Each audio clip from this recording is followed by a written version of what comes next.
My Africa, we must tell our stories. We must reclaim our wealth. We must continue to dance to the rhythm of our own drums. We must stand up for the purest form of justice. Africa love you. Africa love you. Africa Day 2025 marks a historic turning point with its theme, Year of Reparations, Justice for Africans and People of African Descent through Reparations. This theme not only commemorates the formation of the African Union, but also places urgent focus on addressing the long-standing legacies of slavery, colonialism, and systemic racism that have deeply impacted African nations and the global African diaspora. Independent United States of Africa, later former President Kwame Nkrumah. Historic Africa Day established 1958, beautiful Ghana Fly the Gate, Unity Conference 25th May 1963, one goal, one aim, one destiny. Hail to the most high Rastafari, Addis Ababa, Ethiopia, Haile Selassie. Ghana's first president, Pan-Africanist, the late Dr. Kwame Nkrumah, convened the first Congress of Independent African States on April 15, 1958. The conference included representatives from Liberia, Tunisia, Libya, Egypt, Ethiopia, Sudan, Morocco, and the Union of the Peoples of Cameroon. The meeting called for the formation of a day to annually celebrate the progress of the liberation movement, to symbolize the determination of Africans to free themselves from foreign domination and exploitation. Dr. Kwame Nkrumah's speeches and writings consistently addressed the injustices of colonialism and the need for restitution. Fast forward 2025 year of reparations, east to the west annual celebration, a gifted continent forever blessed with wealth, souls of the ancestors crying truly heartfelt, ancestors saying set my people free. We fight as long as we can breathe. Road from the trenches, accept no defeat. Come on, fly the gate. We all. In his 1961 speech, I Speak of Freedom, he acknowledged the exploitation and suffering inflicted upon Africa by European colonizers. He called for the former colonial powers to cooperate in remedying past injustices and granting independence to African colonies. While not explicitly termed as reparations, this plea aligns with the principles of reparatory justice. Additionally, in his address to the United Nations, Dr. Kwame Nkrumah asserted that Africa did not seek revenge, but demanded justice and restitution for the crimes committed against the continent. He further emphasized the importance of acknowledging the past wrongs and making amends. Nkrumah's advocacy for reparations is further reflected in the 1993 Abidjan Declaration, which he supported posthumously. The declaration recognized the lasting impact of slavery, neocolonialism, and colonialism on Africa and called for reparations through capital transfer and debt cancellation. This year's Africa Day film seeks to explore reparations from historical, social, economic, and cultural perspectives, which we will analyze in a rich multi-dimensional approach. We will dive deep into the concept of reparation and its relevance to Africa and the African diaspora.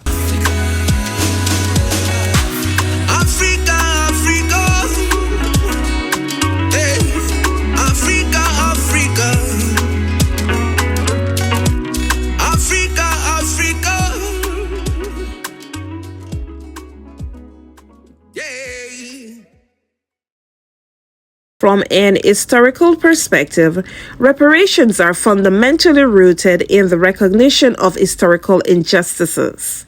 This includes the transatlantic slave trade, colonial exploitation, systemic racism, and apartheid. Forcibly, over 12 million Africans were taken to the Americas via the transatlantic slave trade. It was an inopportune time where families, communities, and cultures were destroyed. This led to the wealth of many Western nations being built on this exploitation. Then there's colonialism.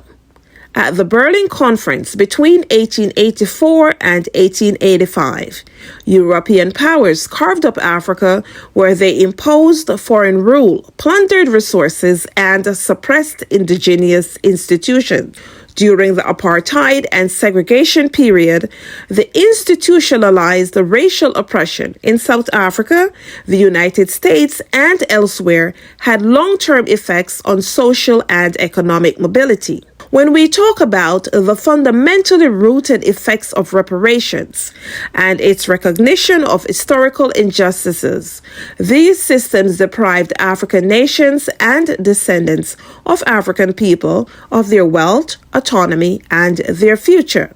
The transatlantic slave trade included injustices such as human capital theft, destruction of communities, and stolen labor. It was a period that involved millions of Africans forcibly removed from the continent, robbing societies of entire generations of labor, creativity, and leadership. Destructions of communities where kingdoms and villages were destabilized. That involved inter-African wars that were often fueled by European weapons in exchange for slaves. Stolen labor that involved massive wealth for European and American economies whilst receiving no compensation. A period that laid the foundation for Western industrialization and the underdevelopment of Africa. Colonialism, for one, resource extraction, where colonial powers looted Africa's natural resources for valuable items such as gold, rubber, ivory, diamonds, and oil to fund their own empires, leaving little local reinvestment. As well, the disruption of indigenous systems was very evident. Traditional governance, education, and economic systems were suppressed or destroyed. European languages, religions, and institutions replaced native ones. Development infrastructure existed, but only as a means of extraction. Railways and roads were built to transport resources to ports and not necessarily to connect or empower local populations. Racism and legal segregation, which even today still exists. Post-colonial systems of inequality where even after independence, many African and Caribbean nations are still left with weak economies, debt traps, and dependent trade systems. The diaspora discrimination, where the Americas and Europe people of African descent have faced segregation, redlining, discriminatory policing, and underfunded schools, all affecting wealth accumulation and social mobility. Reparations are not a new or radical concept. In fact, there are multiple historical examples of states or institutions offering restitution for mass injustice, such as the Holocaust reparations. Post-World War II, Germany agreed to pay reparations to Jewish Holocaust survivors and the State of Israel. Payments that amount billions of dollars over decades, including pensions, healthcare, and restitution for stolen property, plus the acknowledgement of guilt, supported survivor dignity, and that helped Israel's early development. The Japanese-American internment within the U.S. During World War II, over 120,000 Japanese Americans were interned in camps. In 1988, the U.S. government formally apologized and paid $20,000 to each surviving internee through the Civil Liberties Act, a move that significantly recognized that systemic racial injustice had occurred and required restitution. There's also the Truth and Reconciliation Commission that exists in South Africa. After apartheid ended, the TRC offered victims a platform to share their stories and seek redress. Although financial reparations were limited, the process emphasized truth-telling and social healing. And yes, there were challenges. Many argue the financial and institutional support fell short, highlighting the need for stronger implementation. It is to be important to note that reparations are not just about money. They're about acknowledgement of harm, restoration of dignity and wealth, and structural change to prevent future injustices. So, what kind of reparations will truly reflect the scale and depth of historical harm that has annihilated Africa and the African diaspora? And how can this be pursued in a unified global effort? Stay tuned. In continuation, as we explore the cultural perspective, we will delve into the reclaiming identity and the restoring heritage to Africans and persons of African descent. My Africa, we must tell our stories. We must reclaim our wealth. We must continue to dance to the rhythm of our own drums. We must stand up for the purest form of justice. Africa love you, Africa love you, Africa love you.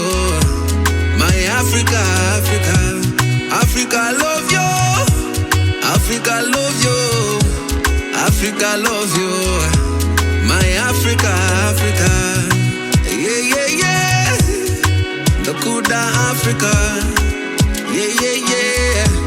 Nakupenda Africa, yeah, yeah, yeah. The Kuda Africa, yeah, yeah, yeah. Nakupenda Africa. Independent United States of Africa, later former President Kwame Nkrumah. Historic Africa Day established 1958. Beautiful Ghana, Fly the Gate. Unity Conference 25th May 1963. One goal, one aim, one destiny. Hail to the Most High Rastafari, Addis Ababa, Ethiopia, Haile Selassie.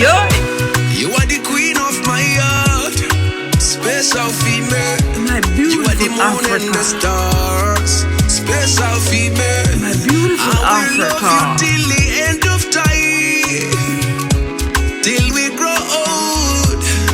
My love will never die. Ah, la la la la la. I love you. Ah, la la la la la la la la la love you. Africa love you. Africa love you. Africa love you. My Africa, Africa. Yeah, yeah, yeah. The Kuda Africa. Yeah, yeah, yeah. From a cultural perspective, reparations also involve restoring what was taken and suppressed culturally: language, spirituality, land, art, and indigenous knowledge systems. The right to reclaiming and restoring our identity and heritage. The art of cultural justice is often overlooked in reparations conversations, but is just as vital as financial or political restitution. For instance, cultural genocide, where colonization and slavery erased or devalued African cultures, languages, and worldviews. Repatriation of artifacts, where there are countless African artifacts sitting in European museums acquired through theft or coercion. Reviving cultural identity is of great importance. Reparations should include supporting African languages, educational systems, traditional knowledge, and cultural institutions. But what does cultural restitution look like in practice? And how can Africans and descendants of Africans reclaim and celebrate their heritage?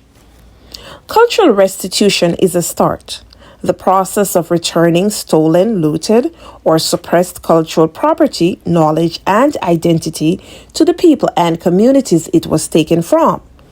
It also includes restoring the dignity of cultures that were erased, distorted, or vilified under colonial and racist systems.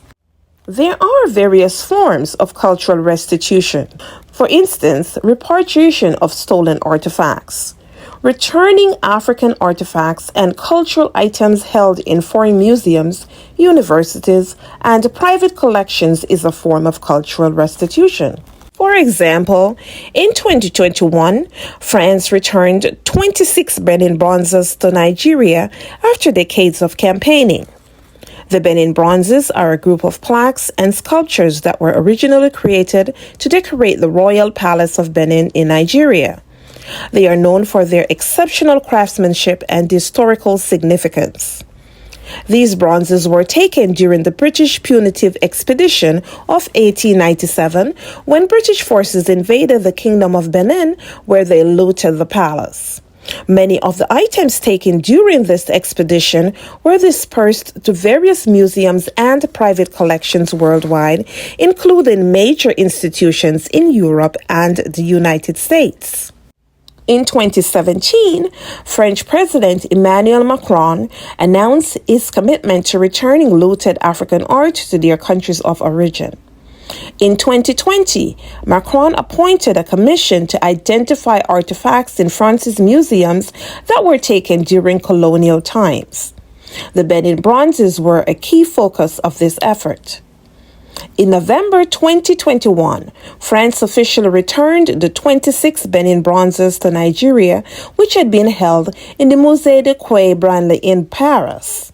This was seen as a major milestone in the global conversation around cultural restitution. Although this was the first time a large number of Benin bronzes were formally repatriated, the return was part of a larger collection of bronzes taken during the 1897 invasion, and many others still, till today, remain in museums around the world. Nigeria's then president, Muhammadu Buhari, hailed the return of the bronzes as a symbol of restoration of Nigeria's cultural heritage. But was it really a celebrated win for global justice and historical reconciliation? The return was seen as part of a broader trend in repatriating stolen or looted artifacts from European and American museums back to their countries of origin. Countries like Germany, the United Kingdom, and the United States have also faced the growing pressure to return looted cultural property, including the Benin bronzes. It's also a reinforced idea that colonial-era cultural theft should be addressed, both symbolically and materially through reparation. These artifacts are not just art. They are sacred, historical symbols of African civilizations and deserve to be seen, studied, and honored at home. Another form of cultural restitution is restoring suppressed knowledge and history. Reviving and teaching indigenous African history, philosophy, and science systems that were dismissed or erased by colonial education. Promoting African-centered curricula in schools and universities is an important step toward fostering greater cultural understanding, diversity, and appreciation for African history, perspectives, and contributions. Language and spiritual revitalization. Supporting the revival and use of indigenous languages and spiritual practices that were banned or shamed under colonial rule. Language programs in Ghana, Kenya, South Africa, and the diaspora promoting Swahili, Yoruba, Twi, Zulu, and other languages. Embracing African spiritual systems such as Vodun and Kemetic traditions as valid and vibrant. Language and spirituality meant to shape the world's view and community. Restoring the language and spiritual revitalization helps to reconnect people to ancestral wisdom. Decolonizing institutions. Changing the way African culture and history are represented in museums, academia, media, and public life. Renaming streets or universities that honored colonizers. Appreciating African countries, creating world-class museums, such as Museum of Black Civilizations in Senegal, and demanding editorial independence over how African stories are expressed in global media. Repatriation is a must. Unification must come first. Bempress, sing for them. How could it be you are an African living in Africa, but you become a foreigner?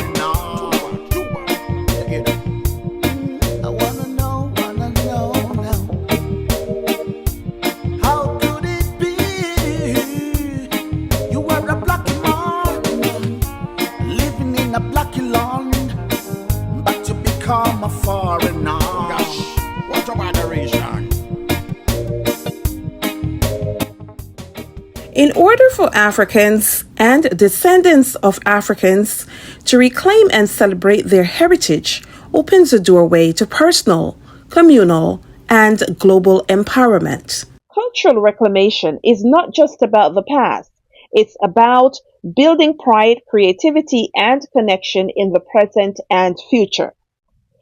As in this year's Africa Day 25 theme, Year of Reparations, Justice for Africans and People of African Descent through Reparations, we seek to encourage others of ways to continue to reclaim and celebrate African heritage, education and self-discovery, learning one's ethnic history, languages and traditions, studying African philosophy, history, and the liberation movement of figures like Nkrumah, Sankara, Mandela, and lesser-known heroes. Diasporan freedom fighters such as Marcus Garvey, Martin Luther King, Webb Du Bois, Frederick Douglass, John Lewis, and others. Where is the one love Bob Marley talked about? Where's the love? Where is it together as one? Lucky Dube talked about. And what about a freedom Nelson Mandela talked about? What Marcus Garvey said and Martin Luther King and His Imperial Majesty Haile Selassie. How could we sit idly by while things go down the drain? Also, encouraged art and storytelling. Express African identity through fashion, music, dance, poetry, and film. Support African and diaspora creatives who center African aesthetics and experiences, such as Afrofuturism, neo-traditional art, Pan-African hip-hop. Paying homage to the pioneers of music, such as Bob Marley, Lucky Dube, Fela Kuti, and others. There's also the diaspora-African connection. Keep building ties between Africans to the continent and those in the diaspora. Support cultural exchange programs, Pan-African festivals, and platforms that foster dialogue and collaboration. Example, the Year of Return initiative by Ghana in 2019 encouraged descendants of enslaved Africans to reconnect with their roots. Build African-owned media, schools, publishing houses, and tech platforms to control cultural narrative and representation, as well to celebrate African heritage days such as Africa Day, rites to passage, and traditional ceremonies.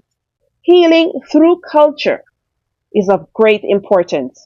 Using traditional African practices in mental health, wellness, and community building, such as reclaiming ancestral spirituality as a valid form of wisdom and resilience.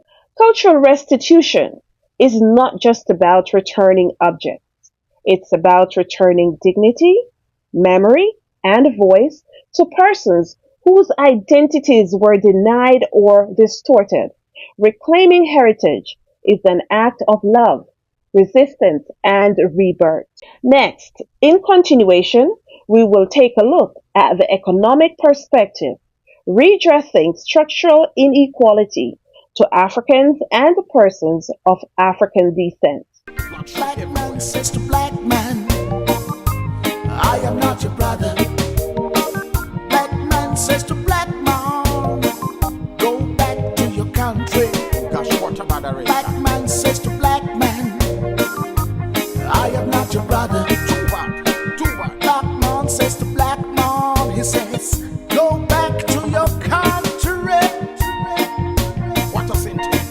Oh, no, I wanna tell you this. An African cannot be a foreigner in Africa. Come on. An African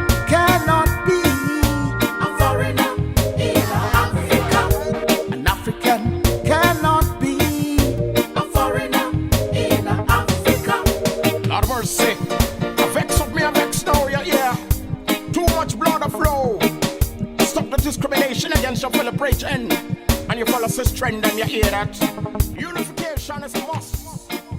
Economic reparations focuses on the material losses suffered and the current inequalities rooted in centuries of exploitation. Some of the key areas of pertinence to consider: wealth transfer and underdevelopment, where colonizers extracted vast wealth from African lands while stunting local economic development. As well, global inequality. Modern economic disparities such as debt dependency and unfair trade practices are legacies of colonial economic systems. Reparations might look like direct payments or financial compensation, debt cancellation, technology transfer or development aid, as well as investment in healthcare, education, and infrastructure. But what would be the economic impact of reparations on both recipients and those paying them? And can we put a value on centuries of exploitation and theft? Let's unpack each in detail so as to explore the depth, challenges, and possibilities tied to the economic implications of reparations.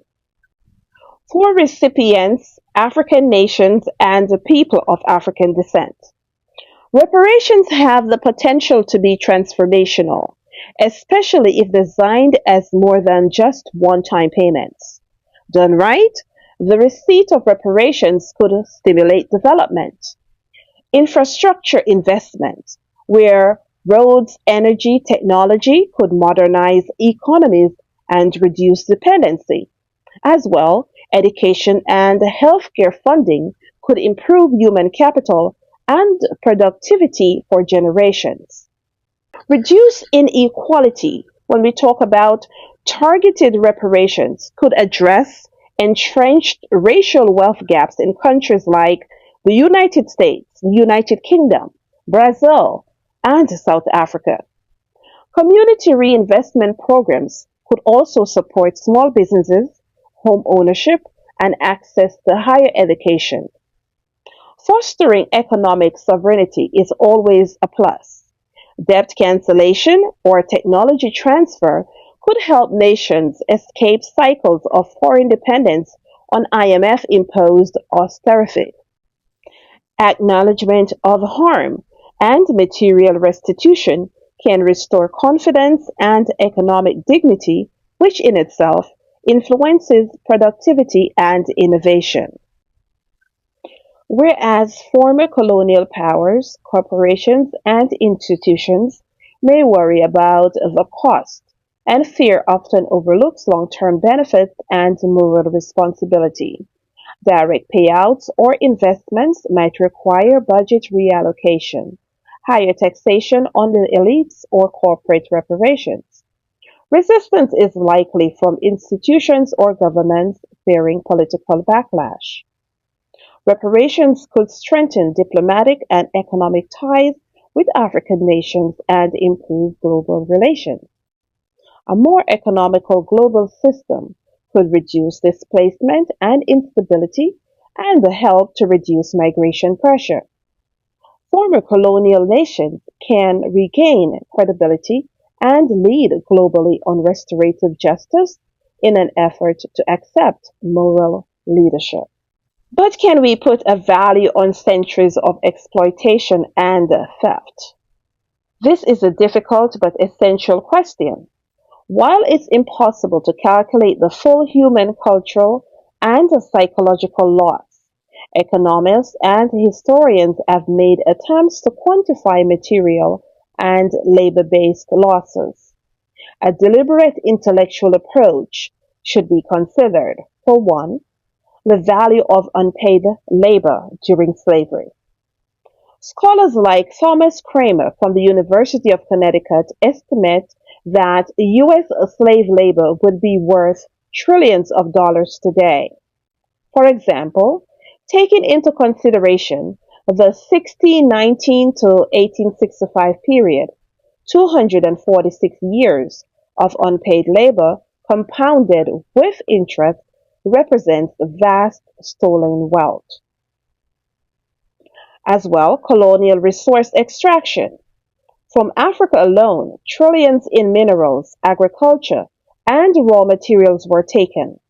A 2020 report by the Economic Commission for Africa noted that illicit financial flows, the IFFs, from Africa still drain over $88 billion annually, much of it linked to multinational exploitation rooted in colonial systems. Cultural plunder. Priceless artifacts looted from Africa now sit in museums.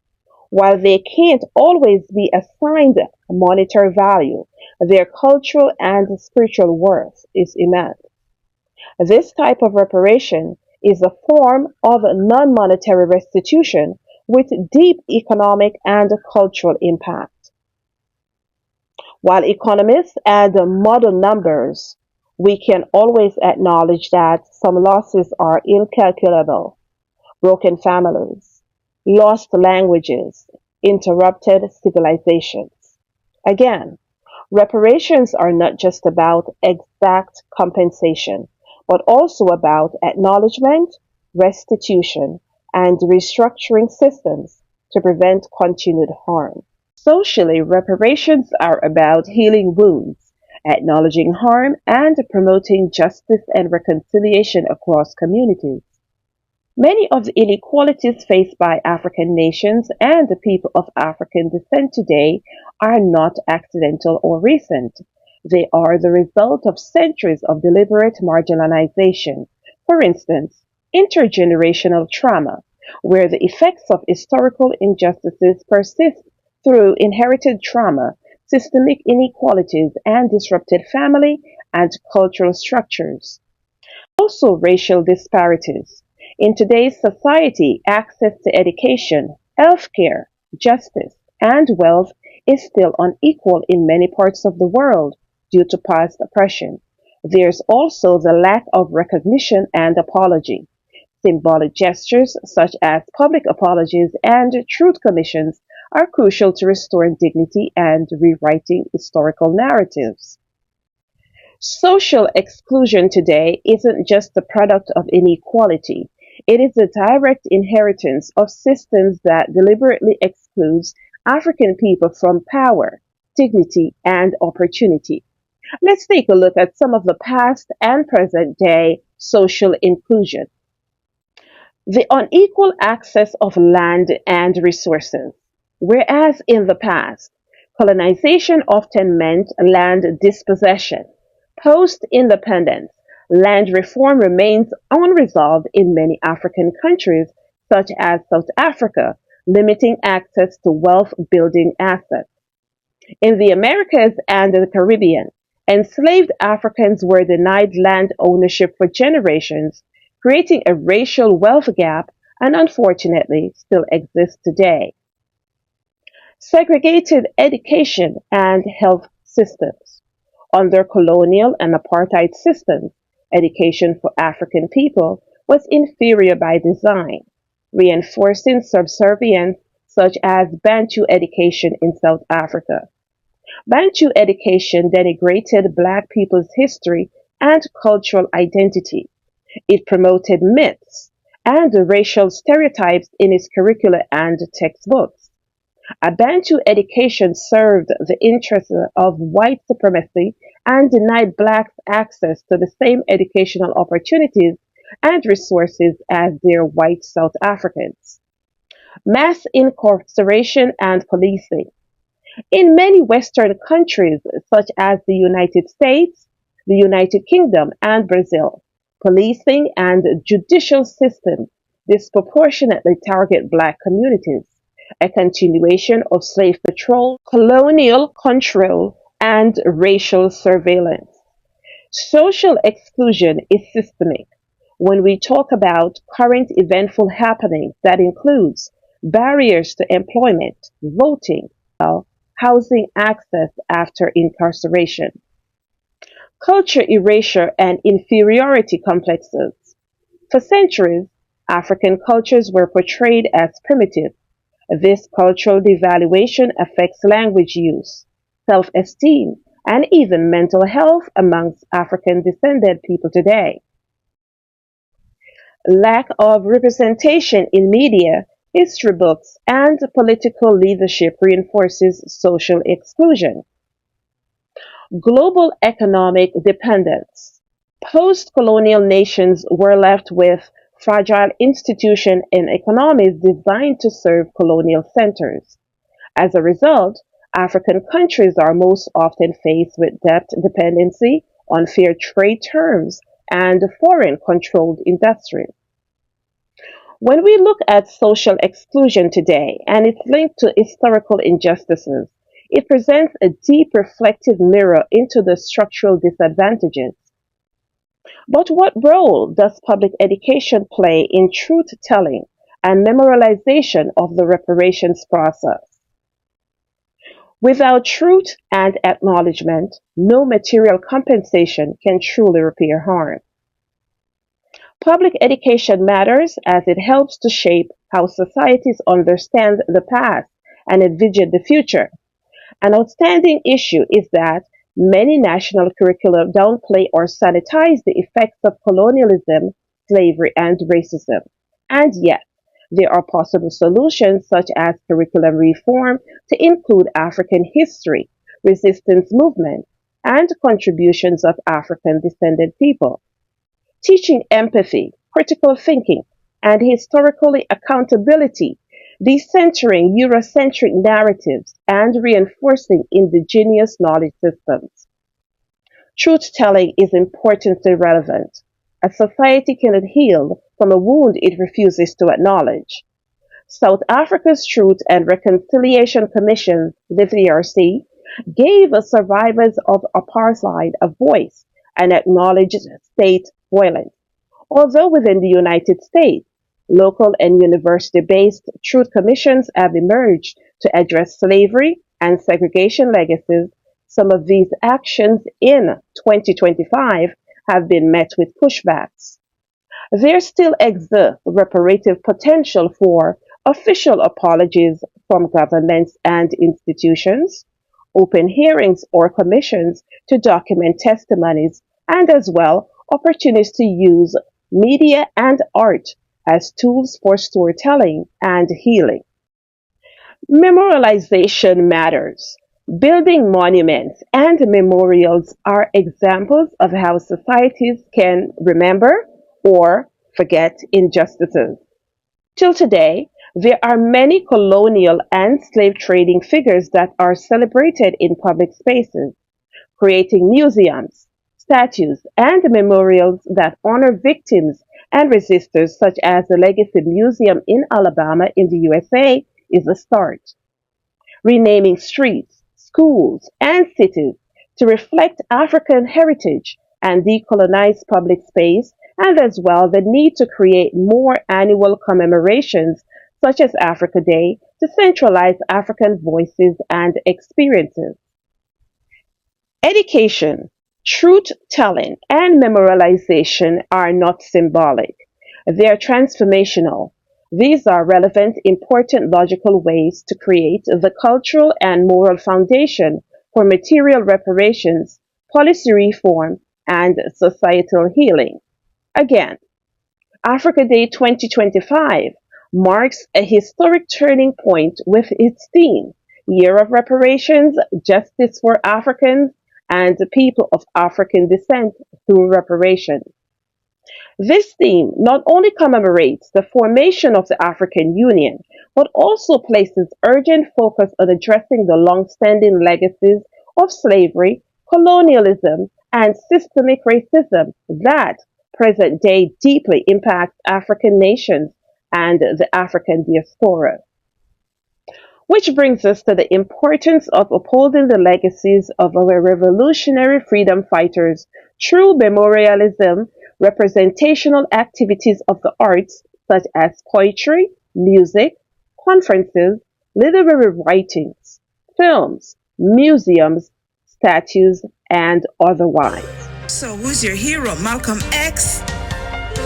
Greatest of all time, Muhammad Ali? Or do you want to be freedom fighter Web Du Bois, Nelson Mandela? Bayard, Rustin Frederick Douglass, or John Lewis. Upholding the legacies of revolutionary freedom fighters from African nations and the wider African diaspora is a moral and cultural imperative.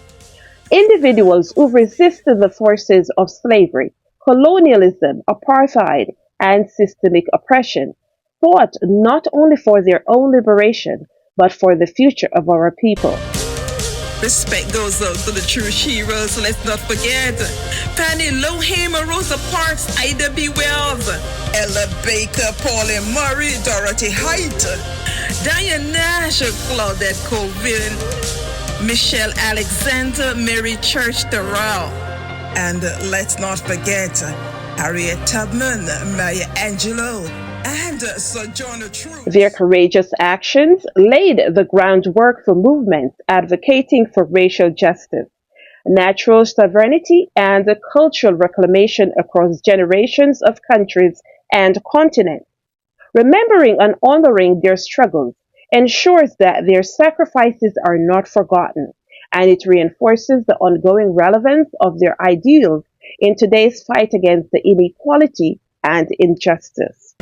Bob Marley, king of the #1 reggae music, and Lucky Dube, all hail the African king. Fela Kuti, the Afrobeats king. This is an ancestral calling.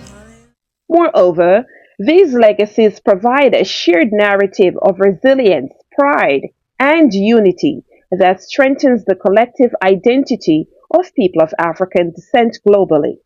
As contemporary challenges persist, the principles and spirit of these revolutionary figures continue to inspire the pursuit of equity, empowerment, and transformation. These four angles, historical, cultural, economic, and social, are deeply interconnected. Historical injustice causes social trauma. Social trauma leads to economic inequality. Economic disparity affects cultural expression and preservation. It is my belief that reparations then must be holistic, not just financial, but to include structural emotional concepts, while placing a strong emphasis on the logical symbolic nature of how Africans at home and the global African diaspora choose to spotlight their overall expression. Like King Gaddafi. We got this bona fide recruits. Ancestors stay focused. Let's get back to our traditional roots.